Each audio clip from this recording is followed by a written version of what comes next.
Maybe that's not it then. I mean, yeah, it's probably a cover. I don't fucking. Who knows? Everything's a fucking cover. That's beautiful. Little saxophone. Bro, the whole song is a fucking masterpiece. Wild on that. There was a time a couple years ago where saxophones were trying to make it into metal. It was kind of tight. Was it? Yeah, because they were like slammer riffs. So just all of a sudden, here come a fucking sax. How the fuck would a saxophone even? It was short lived, but remember in the 80s, dude? Hey, saxophone, bro.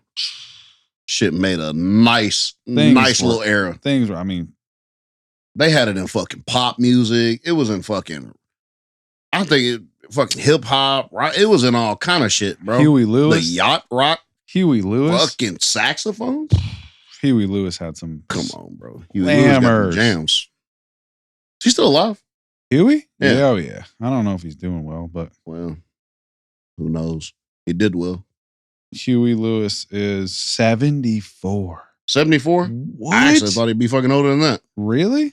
Well, yeah. I mean, I don't know. I feel like fucking Huey Lewis has been around since the 50s. I know that's not true, but. No. He was, 80s and something. He's got a bunch of hearing loss. You hate to see it, dude. All the rock guys did. I mean, homeboy from Brian Johnson from AC/DC, he can't hear shit. For real? Yeah, nothing. Bro, I'm glad you brought that up. You said you're going to get it? I'm probably going to get it. I don't fucking know what I'm going to get. You been having some hearing stuff going on? No. I read something I never fucking knew the other day. Beethoven. All right, so you know the whole thing. He set his piano on the floor or whatever, feel the vibrations. That was Beethoven, right? Yeah. Deaf, right? Yeah. All right, so I found out that he put this fucking metal rod in his piano and he'd hold it in his mouth, and so he could hear the resonation in his inner skull when he played fucking piano. Certain notes. So yeah, that's how he knew where he was. Yeah, he'd bite down on that fucking metal. Yeah, he'd bite down on that metal piece, and it showed like a graphic of it and everything. I'm like, bro, that's next level. Bro, think about it, bro. That was a long time ago. And the fact that his brain was like, you know what? Put this metal rod in this piano, we'll put it in my mouth, and that's how I'm gonna be able to know what fucking notes I'm in. Like, how to get to that point? I mean, clearly you would just chew on shit as a kid, and it would make him feel a certain way, and then I'm bad about chewing on shit. Yeah, I know, bro. I plastic it up. Did you do it as a kid? Were you always like yes, that? Always. I was too worried about plastic. No, damn all that. Miri I want all the microfractures. Miri chewed all the faces off her Barbies. She told me last week. What the fuck? Okay, that's like that's witchcraft. That's what that is. That's witchcraft. That's like more on the canine side of things. I never thought she chewed on the face. What I mean, feet, whatever you could just get a hold of. She chewed it. That's what she told me. What? Yeah, we'd have to ask her. She'll clarify. No, I was about to say no. She's gonna have probably to get a on lot here of people out soon there. Enough. I would never chew on my Ninja Turtles and He-Man, dude. No, we're not gonna do that. No, I was mad when my fucking dogs would do it. I'm not gonna do that. Now I love chewing on stuff, but I'd find something like a paper clip or something to chew on. I'm not gonna chew on my beloved action figures. No. What the fuck would you do that? Worst that happened to me was we had this dog, Nicholas. He's that big ass dog I told you about, and he was young. Nicholas. First of all, Gertrude Hawk rolled through for the Little League chocolates. You know, you got to sell them. What, bro? You don't remember this for Little League? No. Yeah, hold on. You sell chocolate? Yeah, you sold chocolate to like raise money for jerseys. And yeah. We used to do that shit. I came home from school, and that motherfucker ate every bar of chocolate. Oh, Nicholas was cooked. 100%. He was made of adamantium, dude. Jesus Christ. That dog, bro. I mean, did he shit his brains out? Yeah. Yeah. The other time, he ate all my Halloween candies, but he only ate the Dum Dum lollipops. So there was just little fucking lollipop like sticks all through the house. That's an odd fucking palate to have for a dog. And he put himself in his crate. So I'd come home and be like, what'd you do? But and then he got a hold. I had a signed baseball from the Oneonta Yankees, and at that time, all the big players played for them. I'm talking big time Yankee legend. Like the way this is. And he chewed that whole. It was some Sandlot shit. Bro. I came home. I mean, I was so upset. He never chewed any of my like toys or any drum stuff, but just he your got that priceless baseball and your fucking dumb suckers. Yeah, he ate any candy. Unfazed. Dogs that could kill any dog. He was fine. I just feel, I don't know, because we've had plenty of dogs that have like ate chocolate before. Is that a myth? I don't know, but I mean, it is, and our dogs were fine. I've had dogs. Baby dogs were built different back then. Totally fucking fine. They said they're not supposed to have green grapes either, or grapes. Raisins will fuck them up bad. Raisins will. It's fucking wild. Yeah, grapes. I mean, yeah, grapes, raisins, same deal. They can't. I mean, every time I'll drop one from the trail mix, I'll be like, "Don't you fucking." I like how they can eat fucking shoes, but they can't eat raisins. Whole bones, swallow it, bro. 100%. But a raisin will kill you. No, that's weak. That's a fucked up existence, dude. Took out by a raisin. And I just ate a Jordan 10. Yep, fine. Jesus Christ, bro. Dude. That's so fucking stupid, bro. That dog was a superhero. Having him at that age was fucking unreal. He was tied. He had one of the runs. This is that same like year we had the blizzards, 93er. Yeah. And they had a run. And my mom's older dog, Stevie, she was older, so she'd be chilling on the run. We lived in the residential neighborhood, and I would throw the ball, and he'd go get it. Well, I threw it too far, and the fucking run came, and he pulled the entire back porch down. Oh, my God, bro. The fucking roof. What kind of dog was this? He was just the biggest black lab you've ever seen. Jesus. I remember at his heaviest, he was 125 pounds. God. He fucked up every dog. All of them got the business. Labs are good. I could tell stories about this dog he was a fucking problem, dude. Jesus. Nicholas? Yep. And his later years. Motherfucker named Nicholas.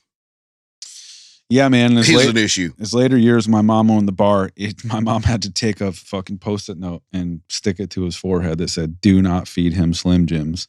Because people would buy Slim Jim, he'd eat a bunch of them, then he'd be shit. Oh my God. He lived to be like 16 or 17. For real? For a big dog. That's unbelievable. Crazy. He was the best dog, dude.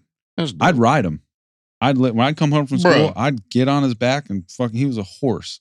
Bro. When he took shits, it was the biggest shit you've ever seen. Shout out to Nicholas, bro.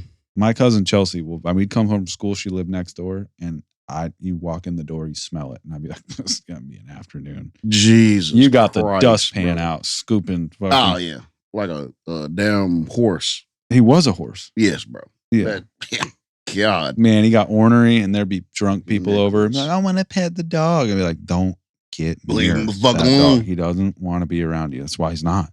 Oh my God. I mean, one of my mom's friends like laid on the ground with him, like, I can butter him up. All right. He's all passed out on his side. And that fucker got face to face with him, and he just, as politely as a dog can bite you in your face, he fucking put his jaws from the bottom of his chin to the top of his head and just gave him a little tap. Hey. And that dude shot up like, "Oh my God." Yeah. And I'm like, shit could have been a lot worse. That was your whole head was in his fucking mouth, dude.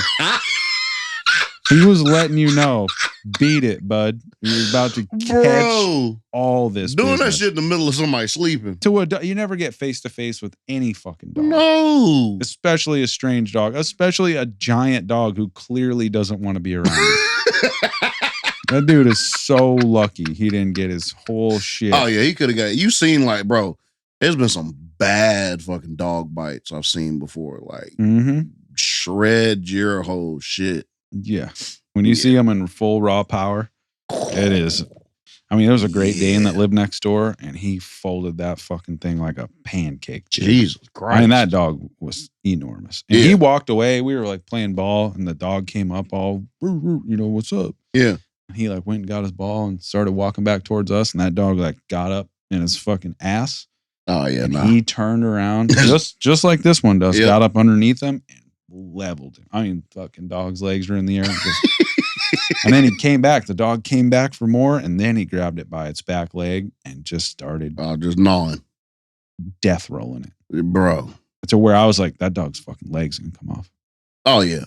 You start rolling and shit when shit ain't supposed to be rolled. And then it laid there all fucked up. And I had to walk up to the neighbor's house and be like, your dog got fucked up on our property. And, you know, it was kind of a bad situation. The lady was like sick and it was like, you want me to get this dog to the vet? And I don't know how it ever got there, but it was fine. But like, it was never the same. He didn't pick that fight, dude. He was chilling, playing ball. That dog wanted to smoke. He got it. Oh yeah, Jesus, yeah, that bro. Thing. But anyway, I could literally do a whole podcast on stories of him just going nuclear, Nicholas. Dude. This hole through my hand. Chronicles of Nicholas. I have this hole that's all the way through my hand from when we were in Hilton Head. I was walking them on the beach. It was actually my grandfather's dog. He had a husky. She was a real bitch. And they were cool, but they weren't super chill. And anyway, they got in a fight over like a frisbee or a stick, just a little like pitter patter. Mm-hmm. She came real aggressive, and I saw the look in his eye, like, I'm gonna fuck you up. And I grabbed him to pull her off, and she came up and fucking bit clear through my hand. Jesus. Still have the scars. I could see daylight. I mean, her canines went right through my whole hand. And as soon as that happened, he went, because he was like, oh, hell no. And he went to full kill mode to where the beach is clearing the dog, trying to help. I'm bleeding. I'm squirting blood. I went there to skimboard with 2 dogs. What was I thinking bringing 2 dogs to the beach? I was a fucking idiot. How could this go wrong? It went fucking wrong. I don't know if they ever were around each other again, but he fucking. I wouldn't have. She was a tough dog though. She was a bitch, but she took the ass whooping because of sand and dog. I mean, he had her head buried, dude. I mean, you couldn't. Even, he was trying to smother. Jesus Christ, bro. And then they were cool, just like every other dog fight. They're like, all right, sweet. Like, what's for dinner? I'm like, dude. Y'all just fucking my trying to hand, murder each other. I had to go and fucking it's a puncture wound. There's nothing they can really do. For real? Yeah. So I bandaged it up, and it was, I mean, she like caught a 10. I couldn't use my hand for like 2 months. It was so sore with all their bacteria in their mouth too. Just keeping it clean and just watching shit come out the other side. Bro. Damn, all that. Dog bites, not cool. God. Yeah, that caught a stray, but you never get in the middle of a dog fight, dude. I should have known better. You got Christed by a husky, bro. And then he was like, nope, not today. You're not biting the boy, dude. Check this out. Bro, had her flipped. Bro. Just like this one does out here, dude. She might be Nick reincarnated, honestly. Might be. She's got the same spirit. Nicolette. It's little Nicolette, dude. Nicolette needs some Nicorette. That's what she fucking needs, dude. She needs something to fucking calm down. She was in there running fucking laps. She's got to get off the sauce slowly. Hell yeah. So I was thinking last night. What? I know you're going to like this. I can't wait to hear it. Andre 3000 is the best rapper of all time. And it's not even close. And that's how I feel. And I'm going to put it out there. And here's why. Okay. Because he never had to pick a fight. And we get on the rap beef and all this shit. He never had to flex on anybody. He just did his thing. Transcended universes. There's nothing that he didn't achieve on a lyric, flow, style, beat. Nothing. He never shied away from anything. And then just calmly walked away. And plays fucking flute now. That's fine. And every now and then, he'll come back. Do a little remind everybody that nobody can rap like that.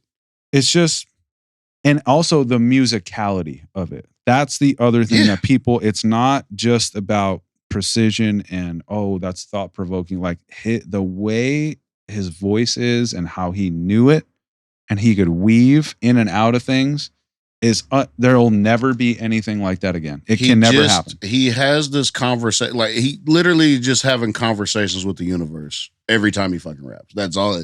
It's just like, it's very conversational. It's very, as a matter of fact, it's everything is, it's just in its place. He raps with such intention. And yeah. He does that thing. You know, I told you, I'm like, I'm not just going to write anything and it'd be like half-assed. I'm not going to waste my time or anybody else's time. He does that. That is the thing he does. He's like, he's always done that. Yeah. There's no like, I have to prove something to any, like he just, if he did think that, it doesn't come out in his delivery. I'm sure he's been like, I'm gonna watch what happens right here. But he's just always been in his own lane, bro. It's just, I just don't see how you can argue against it. And I enjoy their music so much. It's not like I enjoy this beat or these 4 songs or this record's great. It's like Outkast never missed. It never happened. Like, to me, they're by far the best fucking, like, just musicality wise, bro. You can't. Who was it? I think it was. I was arguing with somebody. I was like, let's have a versus, and I'll pick the best 10 Outkast songs versus the best 10. I think it was like, it might have been Tribe. It might have been whoever the fuck it was. I was like, and I'm about to blow you the fuck away. Yeah. And there's nothing that you're going to be able to do. If I concoct these 10 Outkast songs, it's going to be, bro. And I love Tribe to death. Oh, yeah, absolutely. There's nothing taken away from Tribe. But it's not the same. It's not. It's not even in the same universe. Because. You know what the thing is about them, too, is I'm definitely one of those people that strays away from hits. Like any of my favorite band. Let's take just off top, like Incubus, Drive. Mm-hmm. Could care less about that song. It's a cool song, but everybody loves it, so I stray away from it. You know, the biggest Korn song. I don't even know what it would be. Hate it. Seriously? Well, Pantera Walk, won't listen to it. Never liked it. You know, I didn't know that was them because they used to be on a wrestling game. Me and Keelan used to play, or it was on Madden. Oh, I'm sure they've been on them. Yes, and I was like, where the fuck have I heard this song from? Then I didn't realize it was them. Never liked it, but give me Bombs Over Baghdad. Give me Miss Jackson. Bro, just think about starting a fucking Give me So Fresh, So Clean. I want them. Every time I hear them, I'm like, let it play. Those were enormous songs. Think about starting like a playlist, like a song battle with Bombs Over Baghdad. Like, just play that first. Start it with that. There's no answer. In Slum National, Underground, Thunder Pounds, when I drop the grant. Bro. Just that. Like 1,000,000 elephants, a silverback orangutan, you can't stop a train. Just shit like that. It's like, who is just like, you know what, I'm going to say this. And it's like, it's the coolest shit you've ever heard. Yep. And it's an effortless delivery. And it's not like, nothing feels forced about it. But yeah, all of their like hits that are bangers that everybody knows and loves, I still love to this day. They're fucking great. And they've been played warm up to death. The minute I sit down at drums, I will play So Fresh, So Clean, the drum line. And I'll be like, okay, right foot's working. Bro. Cool. I'll move on to something else, and then I'll get into my metal. But I've sound checked with that song for like 10 years. You played that when we were shooting the Fire video. Didn't you play? Probably. I think you did. And I can't remember what Outkast song it was, but it was an Outkast song. Yep. It was an Outkast song because I was rapping to it. If I didn't, I was failing. Bro. But there's just things, and then let's think, what's the biggest Nas song ever? One Mic? Is it One Mic? What's the number one Nas song? It might be I Can. It could be... Both of those songs I could live without. What is the one? Not Whose World Is This, but it's the Not Got Yourself a Gun. What the fuck? Well, anyway. If I Ruled the World. That. I actually love that song. So I love it too. But only because of, the way Lauryn Hill comes in and that. Killed it. But at the same time, it's like, it's not as transcendent as So Fresh, So Clean. Or technically, it would be New York State of Mind would be his biggest one. And that's wild. I mean, it's fucking 345 million plays. That might be the grittiest 345 million plays. It's interesting that the top 3 songs are not really, but are all off either It Was Written or Illmatic. 2 of his greatest albums. I mean, to me, It Was Written is. It Was Written's fucking nice. I was listening to it the other day. Hard to beat it. Yeah, I was listening to it the other day. I was like, this shit, bro. Because it starts off. Don't it start off with it starts off with my shit. It starts off with them in the field. Yes, but that was amazing at that point, doing that. What a wild intro to an album in 1996. Bro, one of the greatest fucking intros to an album ever, bro. Wild. The Message. Yeah. That whole, bro, just, and the fact that this is the difference. This is the thing about 3K. The thing about 3K is he can jump on whatever beat at any time with any new rapper and literally find his own pocket and absolutely just proceed to demolish the shit. Any rapper, any beat, any style, he doesn't care. He literally is the epitome of no fucks given. Yeah. Like, think about the shit he did with James Blake. Yeah. The Anderson .Paak shit. Bro, what? That verse is... Bro, who the fuck even approaches a song like that? That's why it would be like, there are very few rappers, and I'll probably say this a lot, but this is not an egotistical thing, but there are very few rappers where I hear them and I'm like, okay, I don't even know if I want to do this anymore. Right. But like, when I heard that shit, I was like, you know what? I don't even know if this is worth it anymore.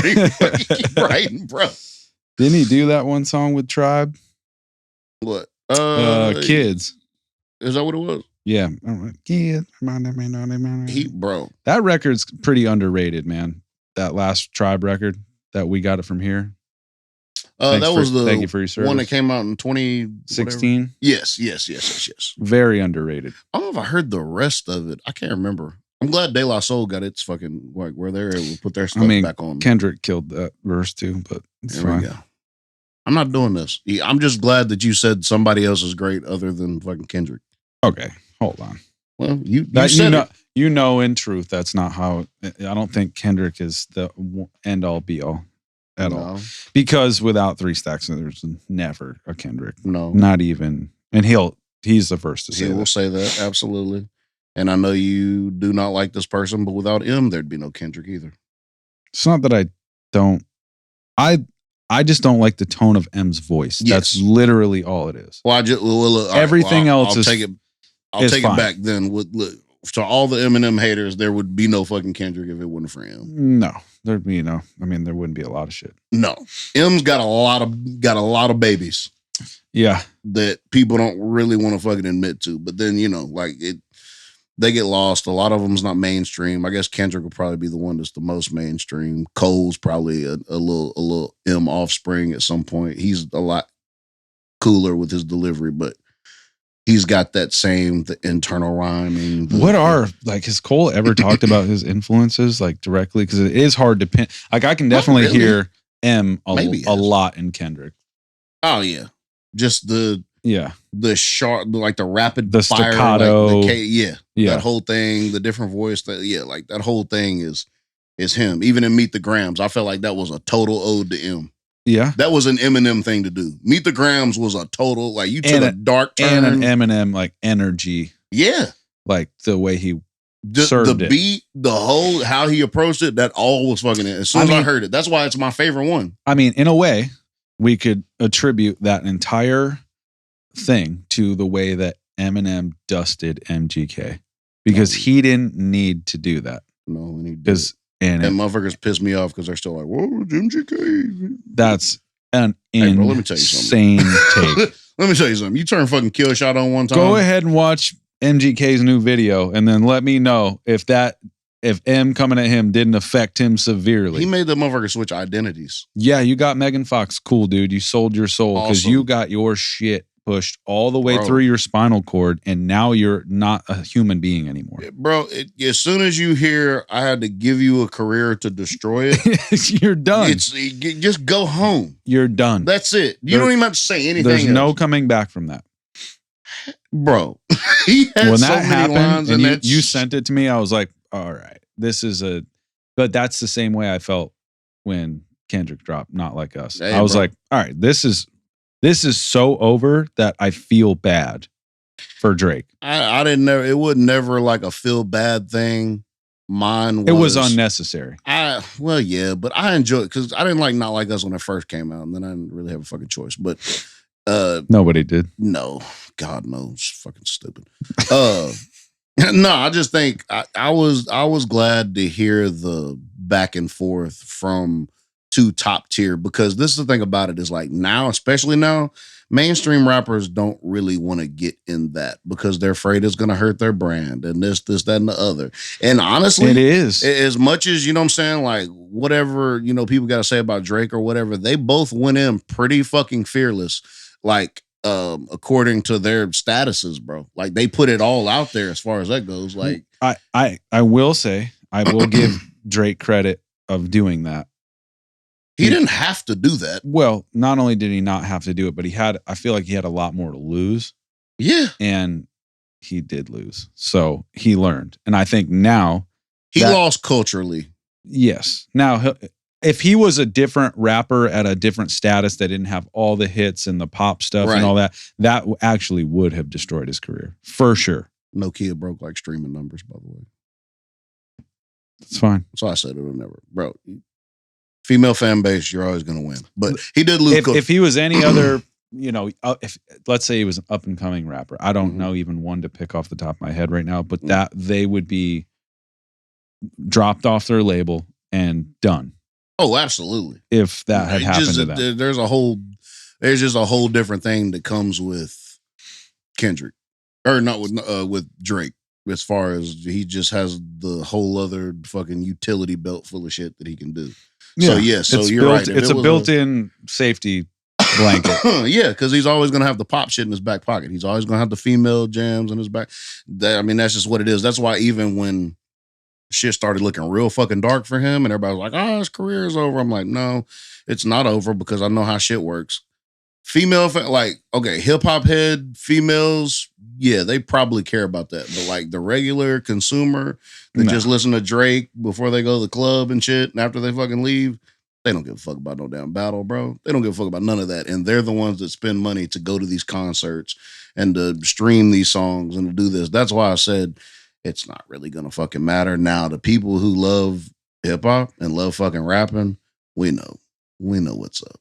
And I definitely know what's up. Yeah, I called it fucking. You called it. It's okay. It's okay to be right sometimes. But it was good. Healthy competition. It did get messy, but so fucking be it. That's fine. Did Kendrick take it too far? Probably. Yeah, the Super Bowl was a little bit, but pretty nice to watch. Who cares, bro? Just let it happen. It's like beating the shit out of somebody at school, and then like a few weeks later, you fucking do it again. Or you just like say something fucking smart in front of their friends and make everybody laugh at them. It's kind of like, that was what the Super Bowl was like. Yeah. You remember I beat your ass a few weeks ago? Like that. Like, in front of everybody? Yeah. In front of the whole world? In front of everybody. The entire world laughed at lunch. Yeah. Yeah, I just wanted to, I was thinking that last night. I was sitting by the fire and Outkast came on and I was like, you know what? I mean, I've always felt this way. I mean, I've always had 3 stacks in my top 3 regardless. Oh, yeah. But there was just something like their music is so timeless, dude. It is. It's just something about it was like you can play it, and to me, really the only album that sounds dated is probably Southern Playlistic. Yep. And that's only because it embodied that Southern shit at that point. It had that UGK feel to it. That type of. It's really just the snare drums that kind of date it. When I listen to it now, like those big. It's the same way Tribe does, though. I mean, Tribe's stuff sounds dated a little bit. Yeah, I mean, it's just 90s. It's just that. But like you could, like a Quemini could come out now and you'd be like, oh shit. Yeah. You wouldn't know. You wouldn't even fucking know the difference. No. It's got that same thing with like what Stankonia. Stankonia is how they fucking came out on Stankonia. Oh my god, bro! That I'm trying to remember what else I got. That was 99, and for Christmas, my mom got me.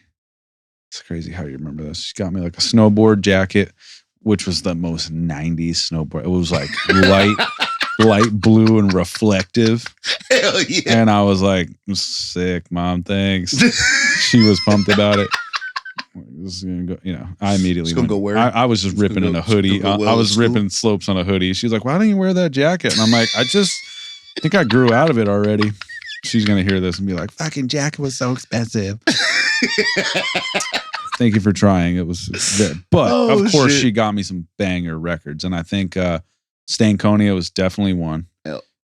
Incubus, Make Yourself was the other one. And I think the Marshall Mathers LP was that shit changed. I was just about to say Aquemini is one of the albums that I don't name too much that like really like changed my fucking life. That Marshall Mathers LP, because I was like, I have no fucking clue how somebody's rapping like this. I remember my boy Truck, he might listen to this pod, but he was like, he had an older brother and he was always on the hip hop shit before anybody. But I remember him coming into school. This is like 6th grade probably.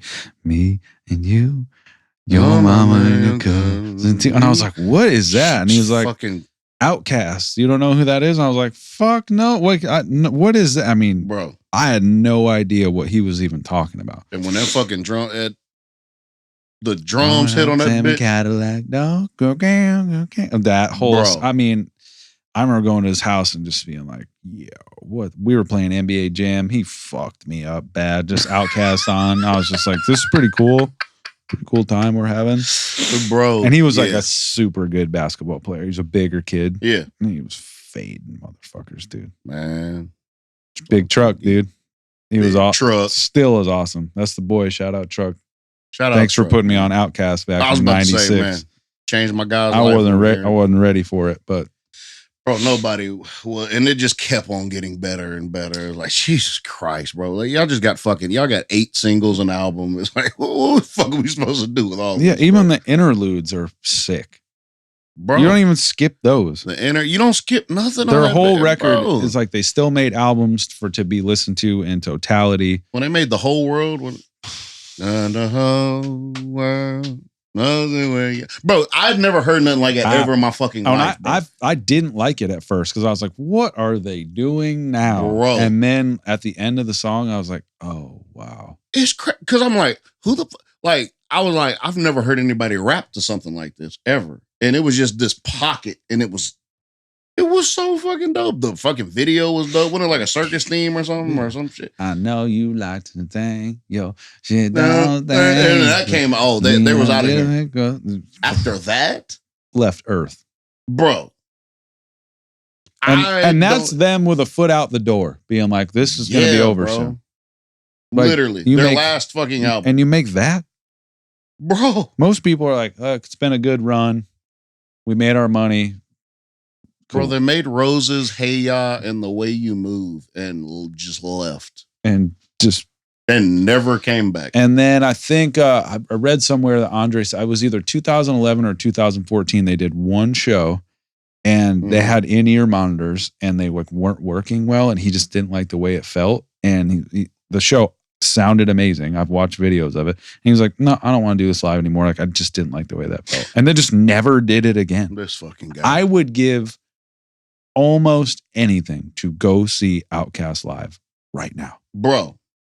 If they came back and did a summer tour, I would pay $500 to see them. Bro. They're the only band. I would literally go get a fucking loan to see them if I needed to. Like, as far as like, I will make payment. I don't give a fuck what I have to They're the only band that I can think of for 2 reasons. Just obviously we have to, but they would still be on top of their game. I think of some metal bands, like obviously I'd love Sepultura to get back together and play, but it's not going to be the same.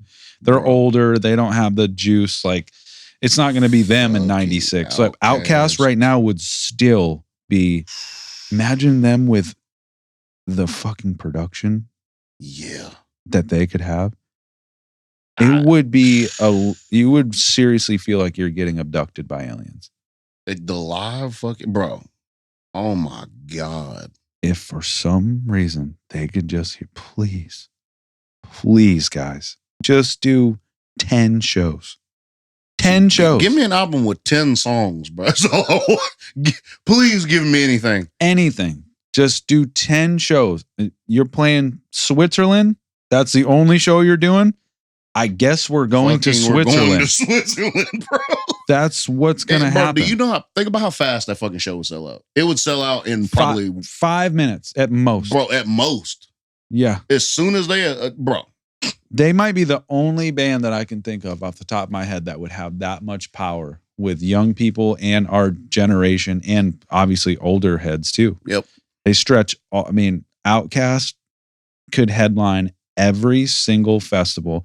Coachella, Outkast playing it, get the fuck out of the way. Outkast could do a stadium easy, bro. Oh, every show would be a stadium. They could do 3 nights in a row at any stadium. Yep. Easily. Like, there's nothing that would probably be the fastest selling hip hop act probably ever. If they announce a tour tomorrow, bro, it would immediately sell out. Bro, they could just like, I get it. Look, they don't owe us shit. You know, it would be super sick too. Have the Roots be the backing band. Oh, fuck yes, bro. Could you imagine? I would love, just because production wise, I would love for like them to go on tour with like Missy and like Luda. Yeah, I was just about to say Luda, Busta Rhymes, like that type of thing would be really fucking nice. That's another one we talked about it last night too. Is Luda just doesn't. That first record is unfuckwithable, dude. Bro, he changed everything. No, word of mouth fucking changed my life. That record, I was like, I would wait for roll, and I'm about to totally age myself. I would wait for Rollout to come on the radio, and I dubbed it on cassette. As soon as it came on the radio, I would dub it on a cassette tape because I just wanted to learn the fucking words to it. That's all I wanted to fucking do, bro. I waited all day for that shit to come on. Early 2000s when Little John was, that whole verse, you waited for his verse. That song was so huge, and the way he came in. Bro, he didn't miss on any features at all. Nothing. He was a very, I don't know, his verses were very like fucking highly potent for a while. And I want him to just do one more album. And I don't want no half-ass nothing. I want him to just leave the movies for like a fucking year. Lock in. Give me one more album, bro. And I've actually been asking this from M too. Just give me good production. I don't just even let need Dre do it. I don't even need any fucking hooks, bro. Yeah. Just give me 10 tracks. Let Dre do all the production. Losing your fucking mind, bro. Yep. Just tense, and you can ride off in the fucking sunset. He's not going to because he's a complete fucking psychopath, and he's addicted to writing and doing it. Let me get a Timberland Luda record, bro. Give me I want Just Blaze. You know what? I'd like to hear Luda on like some like fucking gritty ass get him on like a fucking Griselda beat for no reason at all. But bro, what if Luda and Alchemist fucking came out now? Yeah. There was one beat he had. I'll find the song, but I remember playing it. I was on tour, and the dude, his name was Matt Milley. He was fucking awesome. I think he's from Tennessee. I think he works for Nas or all of them now. He's a teleprompter guy. He was awesome. But I remember playing that Luda song, and to this day, I don't know if it was like a Matt, but that fucking beat. And it was so hard, and he went nuts. And he was like, dude, this Luda song is fucking insane. And I was like, yeah. And I don't know where it went in the ether. I'll find it. I used to come across shit like that all the time. Like when I had an iPod, and I would just find random songs on LimeWire and shit. Somebody have to find it. I remember the one lyric was like, so many wires in my truck look like a bowl of spaghetti. Oh, I know exactly what song was that? That shit hit so hard. Yep. I don't know. It was like a Jeezy beat, dude. Oh shit! It might be a Jeezy song. I remember that song though. He had another one with he had a song with Jadakiss, and he had a fucking punchline. Luda was the first one that I seen do punchlines back to back to back to back. He was the first rapper I ever knew that did that. I was like, every fucking line is a punchline, bro. Like, he treated it like he was a comedian. Like, yeah, bro. Everything was. He said some. He said, what did he say? He said something about pizza, and then he was like, some with no pepperonis on your tombstone. I was like, God, bro, what? And it's tongue in cheek, but like, bro, should be cheesy, but isn't, so it makes it that much more. Bro, it's like some of Wayne's. He has the same thing that Wayne does, where you're like, you just laugh and you're like, amazing, actually, that's so fucking clever. How did they think of that? Bro, it's really like, it's just really fucking. But then we got in the discussion, and it's like, and then this leads back to our origin story, but the South is unfuckwithable. with rap. I mean, it just is, which is crazy. On top for a good while. Atlanta is, bro. Because I look back to my ever. I look back at my childhood and I'm like, all right, I love Nas. I fuck with 2 Wu-Tang records. Yep. I love Tribe. Yep. That's it. That's right, because you don't fuck with Jay like that, right? Nope. Then I went West Coast for sure. I like Game. I like a lot, but it always went as soon as the South got on top. I mean, I like Luda, bro. It never Jeezy, stopped. T.I. Everybody. I like when Wayne started. This is what really when Wayne started getting on motherfucker songs from up north. Yeah, it changed everything. It was like okay, because I was like, it was crazy because I was like, okay, because obviously three Stacks was there, Luda was there, but it was crazy because we still didn't have a lyricist down here that people up there respected enough to just call him like MC. Right. So when Wayne started, like, that was our fucking champion. Oh, yeah. So it's like when he started getting on them fucking songs with J.R. Ryder and da-da-da and was fucking cooking. Yeah. I was like, okay, now we have something to, you know what I'm saying? Like, we have someone to represent us that we feel can. But see, that's weird that 3 Stacks got overlooked. Because yes, it is. When I look back at it, he's undefeated. I think if you ask Wayne, he would be like, that's the dude.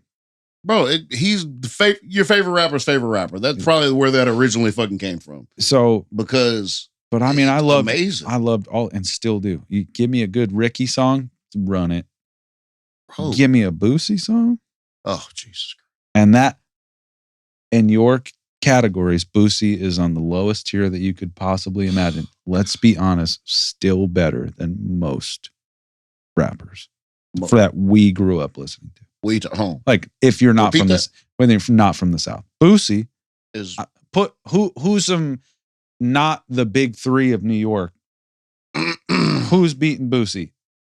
Are we talking about technical rapping ability? No, just put a song on and go. This shit makes me feel good. Oh, okay. 0. Well, it's a different energy. Well, South is a different energy. I'm out of pocket because I love Boosie, and I might be the only fucking person apparently on the planet that loves Boosie. You're fucking not. I guarantee you that. It's a whole lot fucking. Let me have my ignorant rap. I had to argue, bro. I had to argue with motherfuckers forever about fucking Boosie. Anyway, that's Boopak, dude. Please, fucking don't call him that. Oh my God, that fucking just ran all over me. No. Yeah, yes. Okay, so back to the energy thing. South found this thing where we tapped into something where it was like nobody, and eventually, I mean, we've always had lyricists down here, but the difference is we had an ear for beats where it was like, oh, you're gonna fucking ride to this shit. Yeah. Whereas like, we found the primitive part of people that just like to hear like a dope ass beat. And like, I feel like New York had kind of lost their way for a little bit. I agree. Because production wise, they felt like they could just throw any old thing on and then like say some dope shit over it and think motherfuckers about to rock. Nobody's listening to that in the club. No. You know, and that's where really it all died until 50 came out. Yeah. Then finally it came back. I mean, there was a long period of time from when Biggie died and Jay was doing it. I mean, it was really Jay holding. I mean, Nas was picking terrible beats. Yeah. I mean, it's just we waited for Nas. All of us waited. I mean, when Godson came out, we were like, dang, Stillmatic has some bangers on it. When Godson came out, we were like, oh. I heard something on another podcast where somebody said that he was like, Nas told him that he picked certain beats on purpose that were not as good so people would hear what he had to say. That's a Nas thing to do. That's a Nas thing to do. I don't disagree. That's probably true. That's not the way to approach that. No, at all, bro. But then, you get Godson, you get Alchemist, and then probably the hardest beat on the record, M made. Carry the Cross? Yeah. So it's when you think of that in perspective. Yeah. But that's what I mean. It's just when I was in high school, I just completely grabbed, like, once I wore out and Godson came out around that time. And I wore it out, but I'd been through Nas's catalog for years, and I was on Scarface. You're big. I mean, that's the guy. Fucking dude. Well, when I heard that, what who you want with it? When I was like, who's that guy? When the fucking World Is Yours album came out, or what the fuck, bro? Well, it was something about his fucking. What record is that, bro? Is that what? I Am? What is that? About with him? Is that Nas record? Is that the I Am record? Because there was just some fucking duds. The Nostradamus record and I Am. There were some duds. Yeah, I don't know. I don't know what album that was on, but I just remember, bro, Scarface. I think that's why my delivery is so like, is because Scarface. Bro, look, think about this, bro. I grew up listening to Scarface, Cube, who's got that from his Pac. Yeah, that's the I Am record. Yes. Just that fucking guttural from the chest. Yeah, it's from the chest, from the fucking diaphragm, just from the bottom of your stomach. Cube changed everything. I mean, I was playing. We were coming out to your house, and I made Jules put on that. What the fuck is that record he put out in like 2009? Oh Jesus, bangs, dude. I have no idea. It's got pyroclastic flow and fucking. I don't go past Lethal and no, it's not Lethal and that came out. No, that came out in 93. That record and that's stupid. The first time I ever heard Cube was Lethal Injection. Ghetto Bird, fucking what is it? Oh my God, what? Now who the fuck are you? It had that fucking swing to it. Raw Footage is the fucking album I'm talking about. 2008. Raw Footage. I love the Predator record. That was the first rap record that scared me. Predator was his first album, I think, solo. I think that was his first. His energy was frightening. I was like, I'm legit scared right Motherfucker now. Was, he was taking baseball bats and meetings. Bro, he was a fucking problem, bro. But yeah, like that Face, Cube, Spice One, Pac. I didn't get into Pac until really later on, probably in like middle school. It was after he passed, really, before I got. Of course, I heard Pac songs. Motherfucker, Ambition of a Rider was everywhere, so you can't. But yeah, you can't escape that. So it was that. But it's like once the South found the fucking recipe, bro, they never. That's the whole point. Go. That's what I mean. Like, especially being from not the city of New York, but like kind of getting the backdraft of what was going on and then going into the city. It felt fucking empty, dude. And then that shit in the early 2000s, I mean, you had Cameron. I was always like, I like Capone and Noriega. Never was a Cam fan. Yeah, they're just nothing. Obviously, 50s blowing up at that time. And so I was just like, yeah, but that's okay. That's a Dre thing. Yeah. So the West meets there was always this. And then then the South came with just absolute heat-seeking missiles for the last 15 years. And who's the first person to throw that warning out? Fucking Stacks.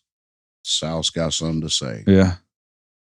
And they did. Years later, boom. And it ain't fucking stopped since. No. I mean, when I first moved to Florida and everybody was just ripping 3-6, and I was like, I have no idea what this is. You guys get to grow up with that. I was like, this shit is, I have no idea. And it was so heavy. The fucking bass, bro, the bass. You couldn't listen to a 3-6 song if you didn't have some kind of speaker. And everybody did. That was whether you went to Radio Shack and got that $60 subwoofer, shit was rattling. Bro, them beats, some other fucking plane. I remember our singer and the band that we were playing in, Alex, had like a beat up Pontiac Sunfire, but it had a system.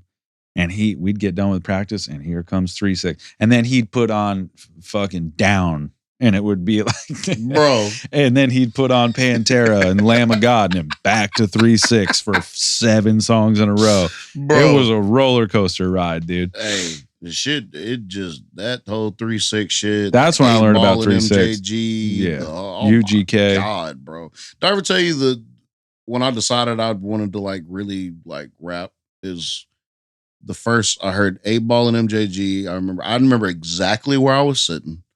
I remember where I was at, who I was with, everything. It was 8-Ball MJG, Space Age Pimpin'. And when I first heard that fucking song, I was sitting in my daddy's truck. And I think he had either just picked me up or was like dropping me off at home or something.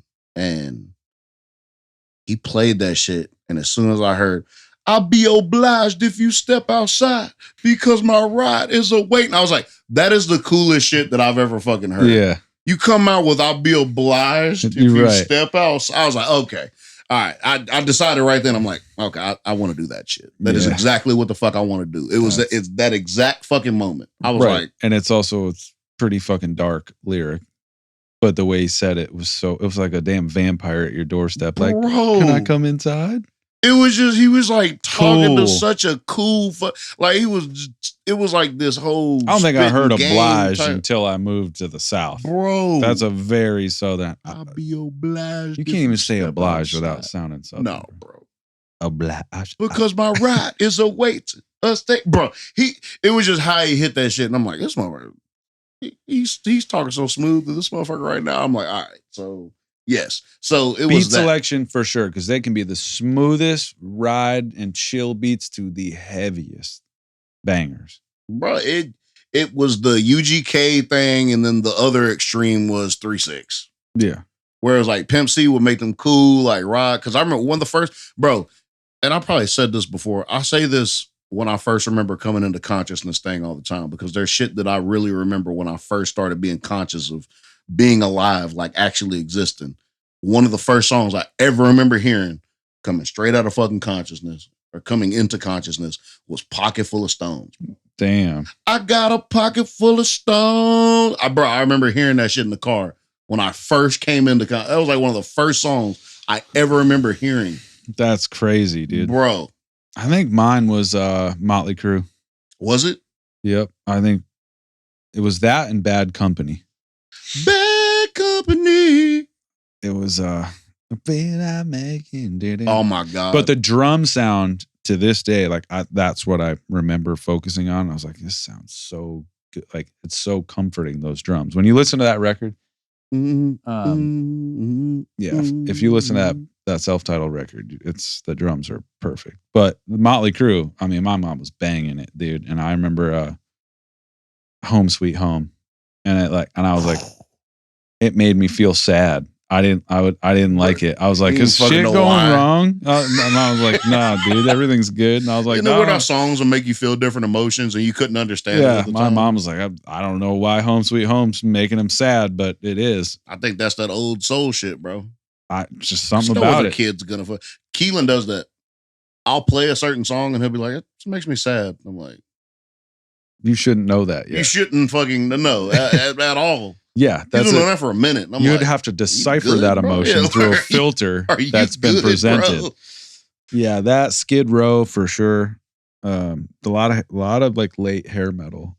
But I think like the first band that I'm trying to think back. You know what band really gripped me early that I don't really talk about a lot is Live. That first Live record. You mean the Lightning Crashes? All right, bro. Listen, that record when I heard it when I was a kid, that all at the same time, I got like Alanis Morissette Live, and I got Dave Matthews. I threw that shit in the fucking trash. That shit never got a hold of me. Bad, bro. I know he's not, but I was not. He's nice. And Green Day, Insomniac. Those were my gateway drugs. But that Live record, I couldn't stop playing it, dude. I can't. Something weird resonates with me with that Lightning Crashes record. Yeah. Something real, real deep and real, real dark, but in a beautiful way. Yeah. I think it's because I'm so into like that reincarnated cycle of life. Lose one thing, gain another. The lyrics to that shit are absolutely haunting, bro. And they're from like a little town in Pennsylvania, and they've just got that introspective, her intentions fall to the floor. Right. Just that weird, in that time, there's just not a band that sounded like that at that time. There's a lot of bands that sounded like it afterwards. Like at that time, you got to remember everybody's trying to sign the new Pearl Jam. Yeah.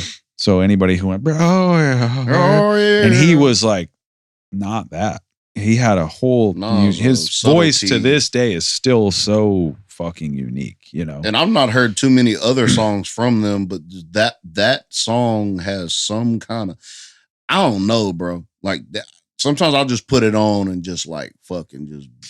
The first three songs on that record are absolute slammers. The record that came after that, called Secret Samadhi, was fucking heavy, dude. Secret Samadhi. But put that in your rotation. But that band, I always think back to that time, and I was like, damn, dude, I really, really loved that band. And their songwriting, that just ethereal soundscape shit, is still very much what I'm into now. So yeah, I mean, that live, I never talk about it, but now I'm like, I think about it, I'm like, that record was. Bro, I gotta be in a little place to just listen to Lightning Crashes. If it comes on and I'm like out and about, I'm like, I can't be listening to this right now. You have to be in complete isolation. Everybody needs to stop talking and just listen. Just shut the fuck up. And they won't, so I gotta leave. Bro, you know what really fucking pisses me off, bro? I cannot stand to be around people who want to like really talk. Now, that's different sometimes, but like, please don't fucking talk to me when a song is on. Like, if I'm like listening to a song, like, please don't fucking talk to me, bro. I don't want to. Why do people do that? I'm like, you see, I'm over here, like, entrenched in this feeling. They don't know that feeling, so they'll talk to you. Don't fucking speak to me. Don't try to turn the speaker down. Don't try. No. You have to be the ultimate fucking buzzkill. You have to be the worst. Bro, listen, whoever the fuck does this, whoever has ever listened to this, whoever ever listens to this, stop interrupting fucking songs. Go beat it. And don't come back until told otherwise, because you are really fucking the vibes up, bro. Just sit down and don't talk. Shut the fuck up. I'm going to send you home with that Secret Samadhi record for you to listen to. Yeah, bro, when you get into Lakini's Juice, bro. Here we go. What'd you say? When you get into Lakini's Juice. That sounds like something. What are you doing to the stand right now? Hey, bro, listen, I'm just tightening it up because it's not doing what it's supposed to. There it is right there. Go ahead and crank that all the way. Right, look at that. Was an evening I shared with the sun. Oh shit, that sounds like some shit. Find out where we belong. All right, but was this live? Yeah. Okay. Is it on that same album? No, it's the second record. The second album. Secret Samadhi. All right, bro. I'm gonna check it out then. Is it gonna make me fucking cry on the way home? No. It's one dude I met. He was living in Westo. He was like an old school dude. He brewed his own beer and he loved live, bro. He was like, that's the best fucking band of all time. And I worked with him for like 3 days doing some like deck job or something he was doing for the church that was like in the neighborhood. So I helped him out and he would just bang live. I mean, all day long. And I was like, I fuck with live, so I'm here for it, dude. And he was like, you know this band? I was like, yeah, I do. And we bonded, man. He was brewing his own beer. He had a keg on. I mean, he was. Bro, me and Logan won wrestling tickets off of that shit one time because he had like listened to, he listened to the radio all day, and then like the radio DJ be like, all right, name the last such and such song. I miss those days, dude. Yeah, bro. And me and Logan I was working with him at the time, and we were on our way home. We were riding together, and I fucking called into the He had been listening to it like the whole time because he knew it or whatever, and we won it on the last one. We could possibly we almost forgot it, and they gave us like a hint. Something, what do cars do or something like that? And it was crashes. So fucking lightning crash. So that we won fucking wrestling tickets off that song. So I think about that also every time I think about that. Yeah, bro. Live provides Monday Night Raw, bro. Forgotten about band. Dude, they played Woodstock 99. For real? I was there for it. They ripped. Shit. I think they played before Alanis Morissette. Fucking she ripped too. Her in her prime. Great, bro. I listen to Alanis Morissette probably more than anybody would ever fucking know. I got those two records at the same time. And I mean, a well-known fact in the rock community, but maybe not the regular community, is that Taylor Hawkins from the Foo Fighters was her drummer. Oh, for real? Before he went to Foo Fighters. Oh, shit. Yes. Did not know that. You seen that Jagged Little Pill documentary? Mm-mm. It's a documentary on fucking Hulu. Oh, I want to watch that tonight. Yeah, probably. Bro. It's a whole fucking. Is she like in it now? Currently, like talking about the making of it? Yep. And it's nice. It's really that shit. Nice. It came out a few years ago. That sent a shockwave through the female community that it needed at that time. She was a fucking force for real. You couldn't deny her, bro. That shit was because it's like something happened. Like she went out. She was like working with this producer, whatever. And then something happened, and she went back home. And she said she went back home, and when she fucking came back, like I guess like she needed to work on a songwriter or whatever. And when she fucking came back. She put the flames of that poor dude. He has to live with that for the rest of his life. Bro. That's a lot of songs about how you suck at life, bro. Dude. Uncle Joey, bro. Big songs. Timeless songs. Hey, you fucked up. I don't know what to The sound of that record is so damn cool, too. Still sounds so It's good. fucking amazing, bro. There were so many gems on that fucking album. Not popular take. Had Zebo out the other day for a birthday party, invited him out. He came, people watched, we laughed. And then he proceeded to tell me that he hates all 90s music. And it's changed changed our relationship. And I told him fundamentally that it did. And he said Pantera fucking sucks. All right, bro. And I was like, all right. Look, I just really discovered Pantera, and I'm not going to stand for that. He doesn't, we can agree we don't like Megadeth. He was fine to stand on that hill, but he goes, this is the way 90s records sound. They just sound like shit. And I was like, you're out of your fucking mind. What does that even fucking... Is he saying this from an engineer standpoint? No, I think he's just trying to get me riled up. I don't think he believes that. Bro, there's no fucking way he believes it all. He sent me a bunch of voice messages on Instagram, which is a crazy thing to do. With voice recordings of him making fun of new metal songs. I actually should play some of them. He's such a fucking menace, bro. I actually should play some. Just oh my god, bro. And then I respond because now I'm in my feelings. Oh yeah, you're fucking. So he likes this band called Treaty Oak, and I call him like Treaty Oak Hardware Lumber Supply or whatever the fuck. Hold on, Treaty Oak. I think I've heard of them before. Of course, yeah, they're a good band. They're like a weird country they're a rock country band that uses Radiohead chords. I know exactly what he goes. I've never heard radio. I don't even know Radiohead. You're full of shit, bro. Dude. All right, bro. He just says shit, bro. Just stop. But he knows it'll trigger me. And then he just dips, and then he just leaves. He knows it's gonna affect me. And it did. Pantera, fucking stupid. I'm like, bro, you're 28. I go, if you're being serious as a 28-year-old man, the only way this makes sense is that it's just you grew up too late. But like, I don't feel that way about 80s music or 70s music or 60s. I've never listened to something from that. I like all of them at their respective times. I don't listen to the Beatles and their records technically sound like absolute dog shit and go, this sounds like shit. I'm not going to listen to it. It's the fucking Beatles, dude. I don't listen to the Doors and go, man, mix on this a little harsh at fucking 12K. I'm not going to listen to it. He's just drumming shit up. But he's just, oh God, bro. I don't know. He's the songwriting just sucked. Then I go, oh, wow. Dude. Okay. We're done here. Oh, absolutely done. I go, we're done with this conversation. Let's look around the room and find somebody. Yeah, because motherfuckers start talking about the songwriting. And okay, all right. I don't even want to talk about it no more because I love him and it's starting to upset me really, really bad. Yeah, he knows it does. He puts earworms in. And then he goes home and dyes T-shirts with fucking oak bark.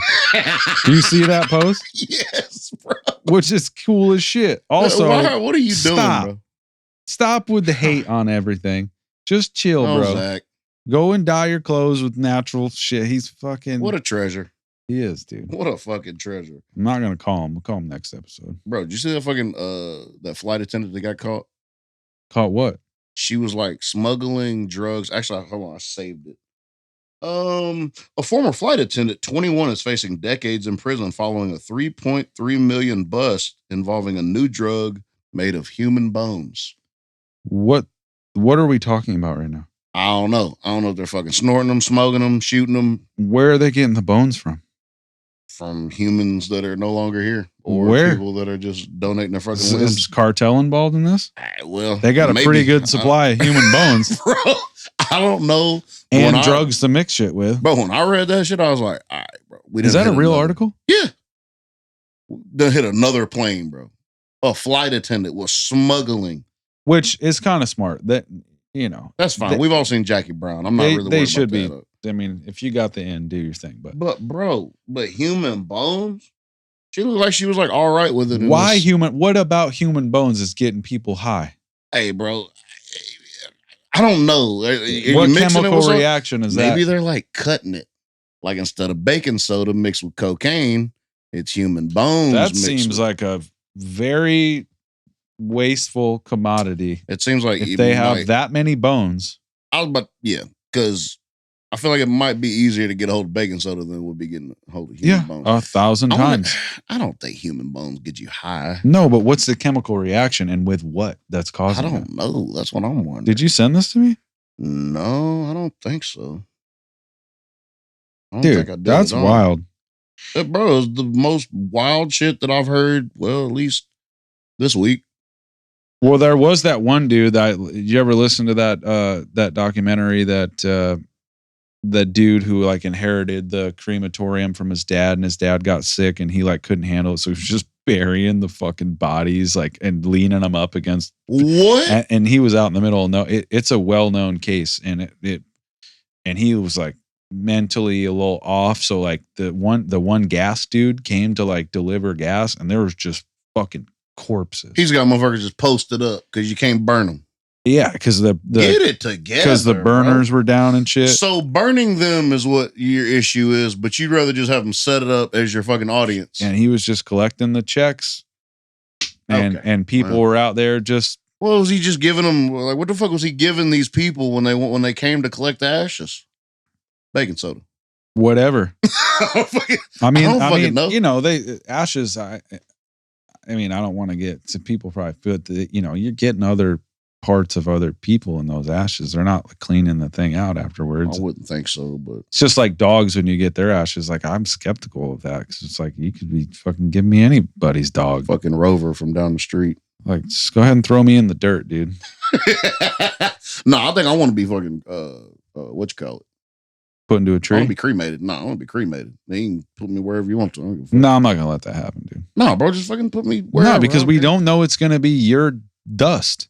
Well, I mean, it could be fucking Richards. I mean, from does it fucking Smyrna matter also? Anymore? I mean, my spirit will be following you around. So, like, what the fuck does it really matter about the whole ashes thing? I just don't want to be carrying somebody else's fucking particles around. Just put me in like a little piece of jewelry or something and just go on about your business, bro. It'll be all right. I'll be here. Just you don't have to really just worry about my ashes. Though. That chick's from Sri Lanka.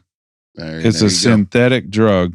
101 pounds of a dangerous new synthetic drug, and it's called Kush. Come on, guys. Right, Can we think of a better name? Please, because now you're going to make it, now you're making weed look bad. A new synthetic cannabinoid that originates from West Africa. The report states that Kush first appeared in the West African nation of Sierra Leone around 7 years ago and is described as a drug routinely cut with various additives such as acetone, that's a good one, tramadol, okay, and formalin, this is also an opiate. A chemical used to preserve bodies. Look at the trouble they're going through just to get high. Wow. Well, I mean, they're making money, but like the trouble that people are going through. This drug's a problem apparently over there. It says men don't help their families anymore. They're always smoking at all hours of the day. In Africa? They spend all their money on Kush, a woman said. Africa got enough fucking problems as it is, and y'all fucking going over there doing some stupid shit. God bless. An existential crisis to the nation. Well, addiction to Kush is reportedly fueling incidents of grave robbing, with authorities tightening security at cemeteries to prevent the sites from being disturbed. All right. This is the end times. Guys. We're out here digging up old bodies so you can crush it up and make a fucking drug. It was a joke in how high. But I was just going to say my brain just went there. Absolutely. As soon as I seen it, I was like, that's a thing. And it's called Kush. Come on. We couldn't have come up with a cool name for it? There's 1,000... There's a million names you could have came up with. Yeah, Kush already been taken. First of all, what are we doing? Been taken for a while. Long, yeah. Fucking come up with anything. Like, make it sound cooler. You might not want to make it sound as dangerous as it actually fucking is. What would we call it? That is fucking wild. You call fucking anything. I was sitting there trying to stew in my brain what you call it. All right, so it's made of bones. Yep. Opioids in it.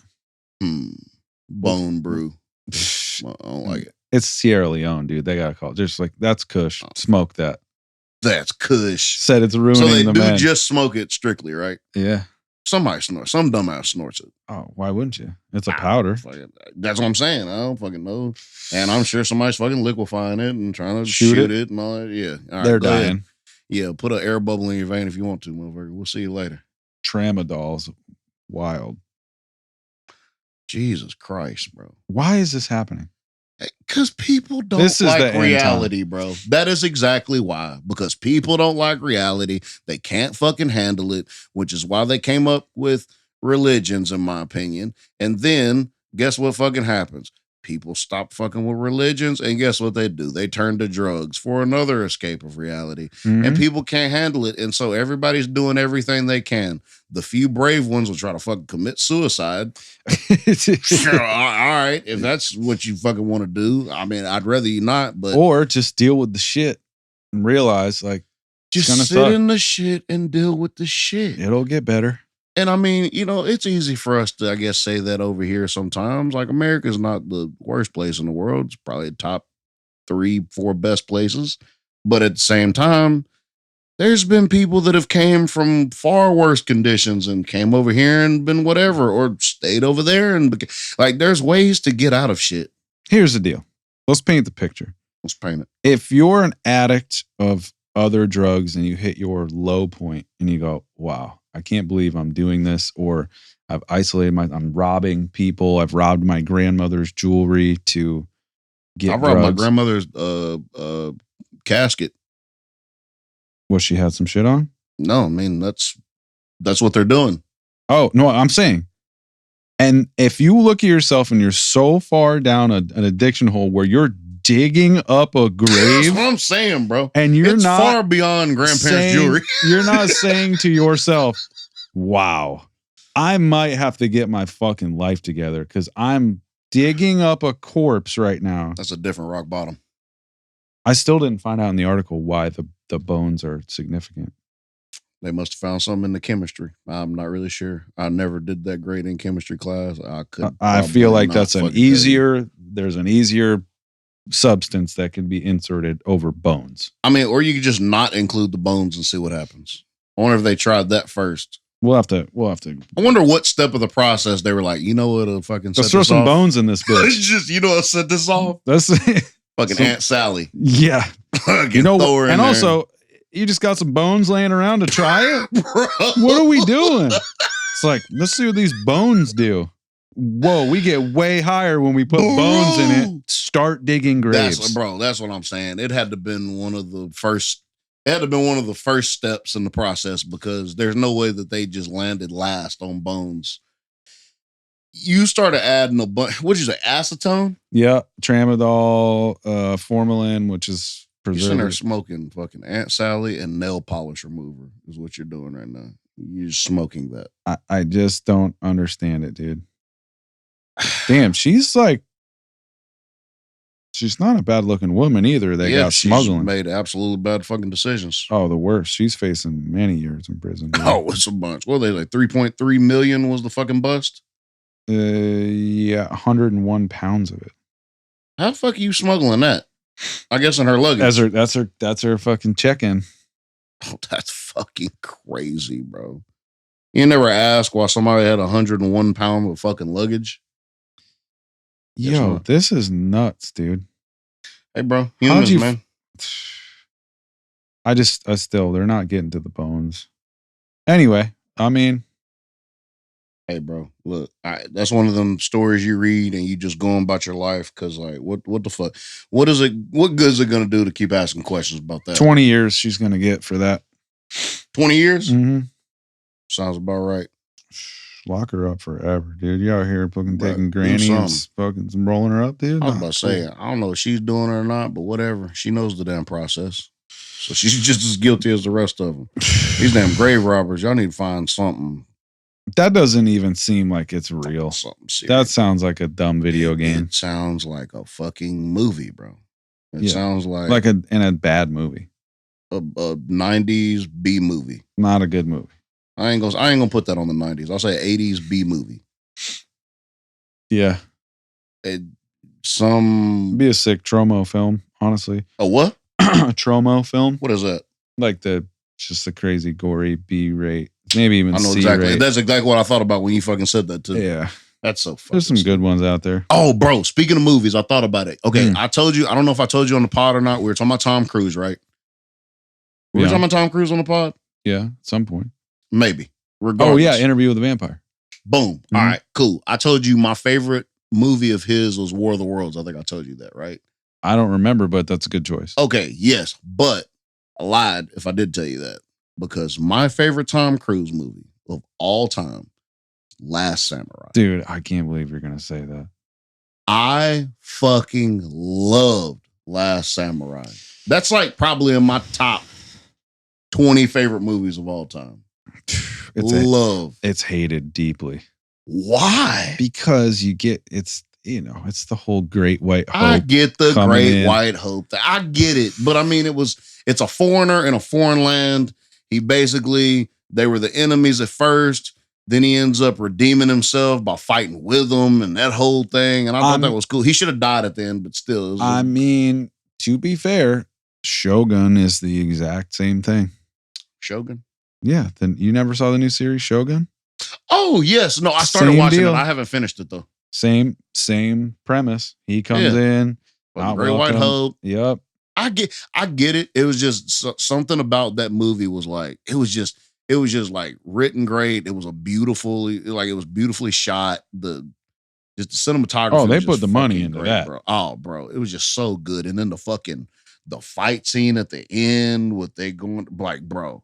And I feel like it represented minus the Great White Hope and Tom Cruise. I think it really embodied the whole samurai thing. Like, I think it did a really good job of making it palatable for like a main audience. I mean, at that time, like the big cinematic Asian movies were blowing up. You had Crouching Tiger and fucking Jet Li was doing his thing. I think Fearless probably came out around that time. Fearless is my shit. Bro, if we're being honest, Jet Li kind of is unfuckwithable. He is unfuckwithable, bro. Unleashed? Crazy, bro. All right. Mount Rushmore, top 5 martial art stars. I say top 5. Mount Rushmore, this has got 5 heads. Okay. All right. I'm going Bruce off top just because I'm just gonna say that. And these are not necessarily in order, but I could put them in my subjective order. Yeah, I mean, it's hard. How do you not? Bruce, Jackie, Jet.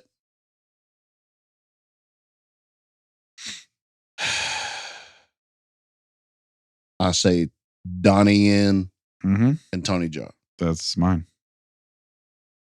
That's it, bro. I mean, I'm such a fucking, the Ong Bak movies for me changed everything. Bro, for real. Like, I'd never seen no shit like that in my life, bro. If it wasn't for loving Bruce Lee as a kid as much as I did, I'd probably put Jet Li number 1 and Tony Jaa number 2. So it'd be Bruce, Jet, Tony. Jackie is so impressive, but like, bro, he's got some like, and he's funny, but there's just, Drunken Master is shit, but it was just so cool to see that he said when he started making movies, he said, I wanted to do the opposite because Bruce was so larger than life.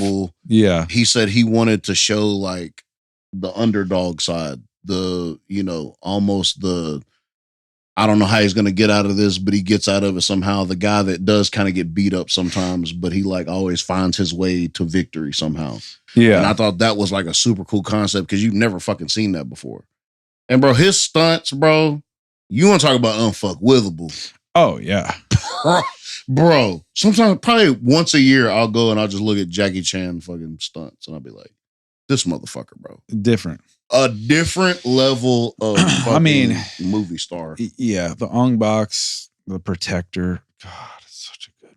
Bro, I had never seen so many bodies just fucking flying. Still one of the best scenes in any movie. When he went through the 100 dudes walking up the fucking steps in the club or whatever. Didn't Tarantino do that movie? Tarantino did. Was that the Protector? I think he produced it. I don't think he actually directed it. I think it was the Protector. Protector 2 was the prequel where it was like back in the day, right? Or was that 3? Because it's Ong Bak, the Protector, and Ong Bak 2. Yeah, was the one that Ong Bak 3. People love that. It kind of lost me here. Was it? Was Ong Bak 3? 3 was the one that was the prequel, right? Was that the one that was set back in the day where he had the long hair? Yes. Okay, that one. Yeah, that kind of lost me too. But Ong Bak, the Protector, them motherfuckers, bro. Yo, I ain't never seen no shit like that. When he kicked that fucking street light, bro. Just from standing? Bro. I said, all right. This dude. My favorite Jet Li movie is Hero, though. Hero is such an amazing. The way that's filmed, bro, is absolutely fucking brilliant. With the fucking ginkgo leaves blowing, dude. I was like, holy shit. You talking about the fucking scene with the you know what my favorite part is though? Jet versus Donnie. Oh yeah. Where they have the fight in their mind, bro. Yeah. Donnie Yen is just, hey, bro, Donnie, when I all first the seen Ip Mans, all of them, fucking crazy, bro. When I seen that fucking first one, and that motherfucker told the general to give him 10 dudes, yeah, hey, I might watch some of these tonight. Hey, dude. Bro, it's been a minute. It's probably been 5 or 6 years. It's been. Let's see. I can't remember last time I seen it. It's been a minute, but Ip Man, bro, it's one of my favorite. I ain't never seen nobody get punched so hard it sounded like a machine gun. Ip Man 2 is on. When he was punching dude in the fucking. Yeah. I was like, what? Dude, fucking Dragon is nuts. Remember that came out? I don't know if I've seen that. That probably came out in 2012 or 10. Bro, there's a movie maybe you need 11. To fucking see. The Night Comes for Us. And it's really fucking good. What is it? And it's on. I don't fucking know. Just watch it before you start canceling all your damn streaming services. I canceled Hulu. I don't know if it's on. I said I would, and I do what I say. It actually might be on Netflix. Just look. 92% on the old. You talking about Night Comes for Us? Yeah, bro, it's nice and it's brutal and it's fucking great. I watched it just on a whim one night, and I was like, I showed everybody that I knew that liked martial arts movies to fucking watch them. I was like, bro, please God watch this because it's just fucking amazing. Yeah, Donnie Yen, man, fuck. Hey, bro, Donnie's nice, bro. Like really fucking nice. I'm trying to think. You know what's crazy is when I get in martial arts like movie modes, I don't like the guns being involved. Yeah, I'm weird. Like I'm like I don't want him to be a fucking secret agent with a gun. I don't want that. I want pure. Yeah, because he did that movie.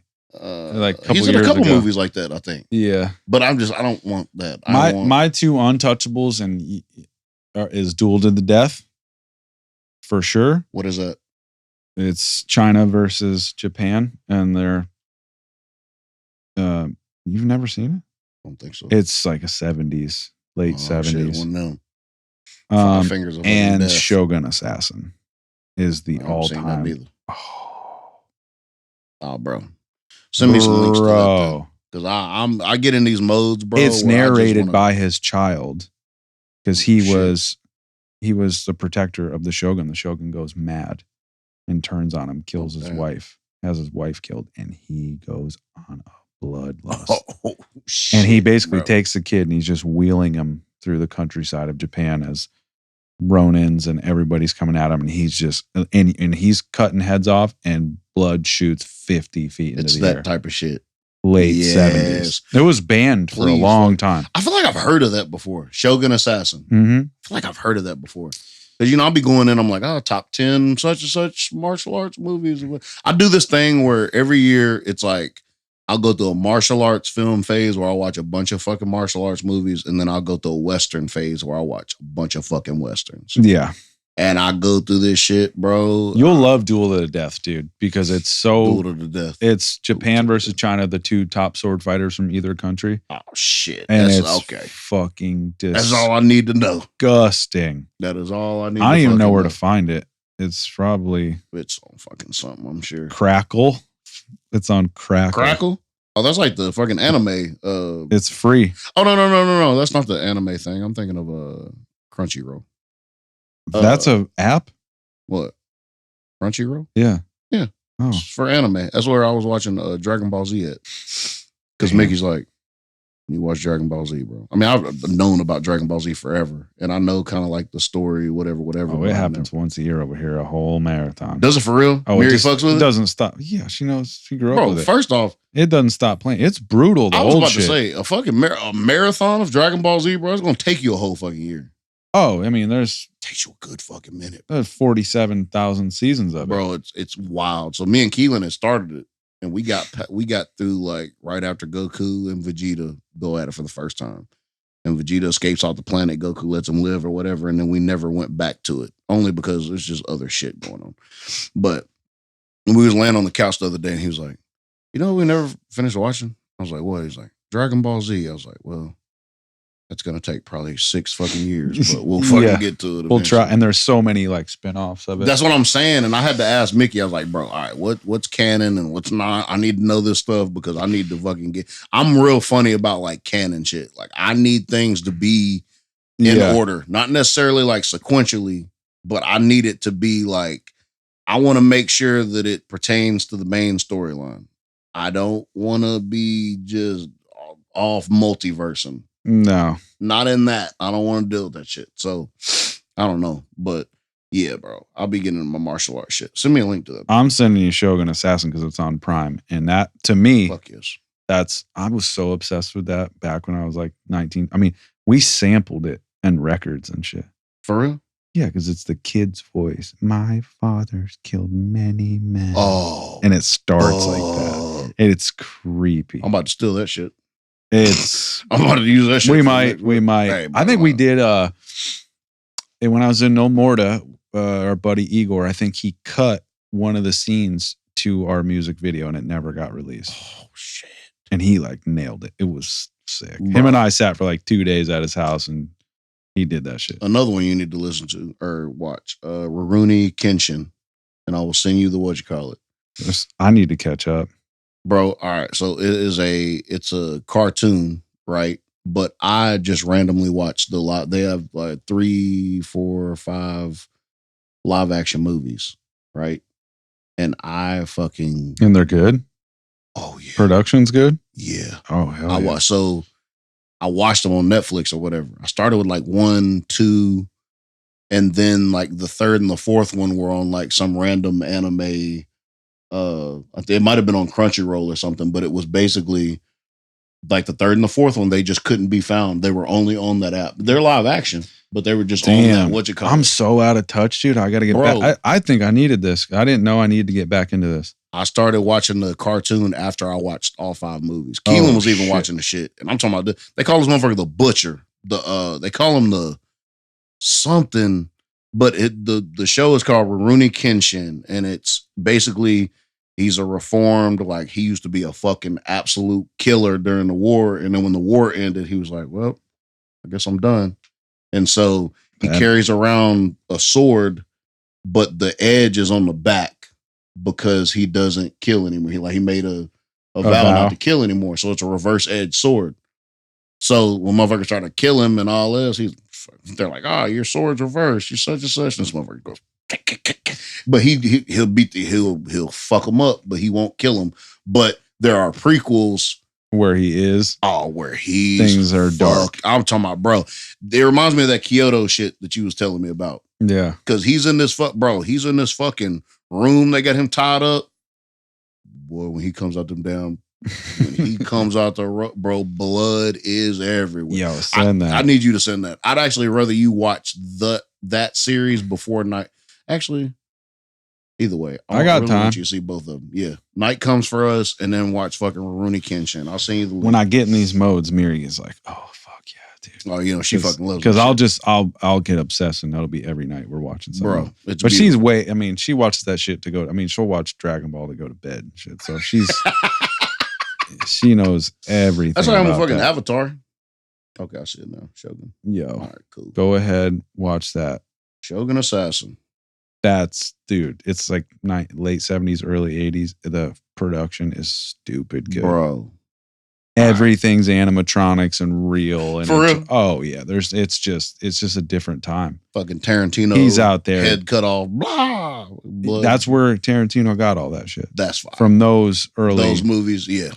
That's fucking. Because they're so outrageous. Outrageous, bro. Yeah. Mountain of blood for no reason. Yeah, and you don't even have that much blood. And it'll just be the camera on the body as it falls, and then it'll just be the camera on it for 20 seconds, and you got to sit there and process it. And just process it. And he's standing there with the blade still.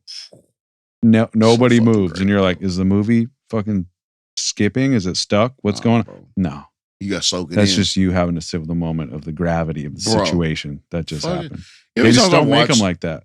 No. You know how many times I've watched the end of Enter the Dragon? Like, just the end. When that alarm starts. Yeah. And the first time he's got to fight. Oh, my God, bro. I've watched that shit over and fucking over again. When I was a kid, we were like at a house party, and the dude was like, "You ever seen Enter the Dragon?" I was like, "No." Is it Bruce Lee? Because I was getting into all that shit. And he was like, "Yeah, man." And he just put it on and went upstairs, and everybody was, it was like a birthday party for my mom's friends. And I just sat, he had like the sick couch, and I was like, yo, I was by myself and just watched Enter the Dragon. I was like 9. When he first lined up with dude and they put their hands together and he and hit him fast, and dude didn't know what the fuck was going on. Nah. And then, bro, I ain't never seen no shit like that in my life. I was like, oh no, this is the real fucking deal. They don't make shit like that anymore. Nah, like bro. who's the new like martial arts dude? Is there like a martial arts hero right now? Has there been a great martial arts movie in the last? I mean, that Rurouni Kenshin shit came out like recently. Okay. So it's not like an old school or even early. We should look into that and be like, who's the next? Because that's a frontier that could be definitely blown back up and people would get into that shit. Dude done a really good fucking job. I don't even know who that dude is that played him, but he did a really fucking good job. And you'll love the main dude from Night Comes for Us too, because he is an intense son of a bitch. Is it a Japanese movie? It is a Korean. Oh, hell yeah. I think so. Night Comes for Us. Yeah, I think so. But yeah. Well, shit, we don't went through motherfucking music. We don't went through martial arts. I want to find out about this fucking gravedigger drug, dude. That's got me. No, bro, look, just forget That's got my brain spinning. That doesn't make any. This is the end times. No fucking. This is end times, dude. We're in it. It has to be. I mean, right here grinding bones to get high now. What are we doing? Well, this thing. All right, but okay. So I can't believe this. But every time something like this happens, people will say the end times, but it's like, motherfuckers been doing shit like this since the beginning of humanity. There's been some real depraved shit. We can go back to the Mayans and be like, they were kind of fucking tripping. Yeah, there's motherfuckers been grave digging for I don't know how long. They never even let people get to the grave. They just ate them. Fucking ate them up. I'm just saying, like, motherfuckers have been grave robbing since way before. Yeah, we can get some of the here. I mean, think it's just because now everything is so out in the open as far as social media and TV. So it's like all this sick human shit is now like, oh, we really do that shit. It's not just in the history books. Like, right. No, that's a good point, because we do try to sanitize as much as we can to try to put the buffer on everything. Yeah, we can but get it always comes to the surface, bro. You can't. Because humans are fucking wild. Yep. And they'll do some shit, as we just seen that lady 20 fucking years. What, 20 years ago? Yeah, that's what they're saying now. Well, we got an hour and a half in us, dude. Did we? Yeah. Oh shit. We started getting all motherfuckers start talking about rap. I'm serious. I'm gonna probably go shower and I'm probably gonna put on one of these movies. You got to. What movie you gonna put on? I don't know. I might put on Ong Bak too. Oh shit! Here we go. I have it on Blu-ray. I have all that. Yes, I got Protector and Ong Bak. I think on DVD. And yeah, I think I did because I kind of tuned out after the third one, like you said. Yeah, it hit me weird. I didn't want a prequel, bro. Give me the next chapter. Yeah, it got a little magical, I think. It definitely did. I ain't really with that magic. It was long-winded too. There was like big scenes in it where I was like, nah. Yeah. I wouldn't with that. I just wanted to see him fucking elbow and knee people to Tony death. Jaa looks kind of weird now too. He's a weird type of guy. And he's tiny. But I'm not gonna fucking say He'll any kick of that. Every tooth out of your head in 2 seconds. Bro, every fucking tooth, period. You'd have not a bone left in your face if he got a hold of you. I think, like, for me, when I first saw Ong Bak, it was just so realistic. Yes, bro. That I was like, all right. Like, there's no he's kneeing the life out of these fucking Well, you people, see the wigs they had to wear because he was really dropping Muay Thai elbows on people's heads, dude. Bro, it was awful. Not full strength, but it had to, but still 50% of Tony Jaa. Motherfuckers, bro, and the whole, bro, all right. Because I think it was that first scene, I think it was Ong Bak, the first scene when he was looking for his elephant and shit. The first scene when they were in a restaurant or they were in something, all of a sudden you just see him fly off screen. Yeah. Right into it, knee somebody right in the fucking mouth, bro. Yeah. And it's like, oh, the way shit. It's filmed, you were like, yeah. Bro. And then the rest of the time, he's just fucking cleaning buildings out. Yeah, that Protector dude, when he's coming up that staircase, throwing some bitches off the damn and he's so mad, he's just breaking everybody's bones, just kicking shin bones in half. Yeah, bro. Just snapping arms. And because it was a one-shot scene all the way up the fucking... Unbelievable. To this day, bro. I mean, maybe I'll put Protector on, dude. You might need to. I gotta fucking find Don't fuck with elephants, man. Again, stop fucking with animals, bro. And nothing bad will happen. It always goes back to the animals. If there's ever going to be a theme of this podcast, stop fucking with animals, and you'll be fine, them, bro. You're gonna end up with a lot of fucking broke bones. Body parts that you didn't know twist the way that they twist, they're going to be twisted. I'm all for it. Bring the dire wolves back. Bring the short-faced bear. Bring them all back and let them all out and see what happens. Let it happen. Y'all motherfuckers so brave. You think you can beat a gorilla? Beat a fucking saber-toothed tiger. They're coming down the pike too. Please, let them all out the cage and then we can really resolve this. They're coming. You fucking tough guys. Go ahead. Yeah, go for it. Go ahead. I will. I don't say nothing. I'm at the point where let's just have an arena and let them do it gladiator style. You brave motherfuckers has got MMA training and y'all think you're 17 t-shirts. Yeah, you're 17 bush lights in and you think you can beat a gorilla. I will pay $100 to watch that on pay-per-view. Fuck the UFC. Oh, absolutely. I want to watch Daryl. I'm not even going to illegally stream it. I'll fucking actually I'll pay for that. Yeah. I want to see Ricky in the ring get his arms ripped off his body and then him beat to death with it. And they'll be playing jump rope with your torso. That's what I want to see. I'll pay all the money. I'll never watch football again if we can get that. Oh, that would be kind of fire, bro. I love the Eagles so much, but to see a gorilla just dismantle anything. I'm sorry. Put a gorilla in a Tim Brown jersey and we got a certified killer, dude. You see a silverback in Raider gear, run.